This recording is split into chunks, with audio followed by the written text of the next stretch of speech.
ইনি হলেন শ্রী শ্রী কৈবল্যনাথ মানে রাম ঠাকুর, আমার গুরুদেব। অনেক বছর আগে আমি ওনার আশ্রয় পেয়েছি। নমস্কার, আমি ঋতুপর্ণা। আমি তখন ক্লাস 8 থেকে 9-এ সবে উঠেছি। দীক্ষাগুরু বলতে কিছুই বুঝতাম না। মার সাথে দীক্ষা নিতে গিয়েছিলাম গুরুদেবের মন্দিরে।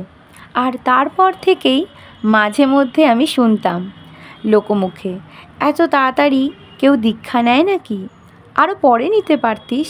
কিন্তু আমার কি মনে হয় জানো, আমার মনে হয় আগে পরে বলে কিছুই নেই।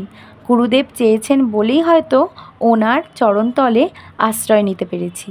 তো অনেক দিন ধরেই এই প্লাস্টিকের ফ্রেমটি পড়ে থাকতে দেখছিলাম। আজ মা এটি এনে দিয়ে আমায় বলল এটির মধ্যে কিছু একটি আঁকার কথা। আর আমারও হঠাৎ করেই গুরুদেবের কথা মনে এলো।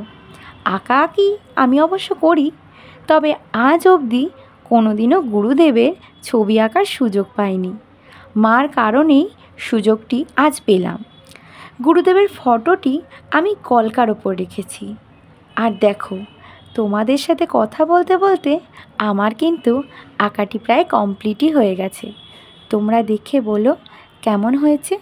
আর আমাকে যদি তোমাদের যোগ্য বলে মনে হয়, আমার ভিডিও যদি তোমাদের ভালো লেগে থাকে, তাহলে আমার চ্যানেলটি সাবস্ক্রাইব করে প্লিজ আমার পাশে থেকো বন্ধুরা।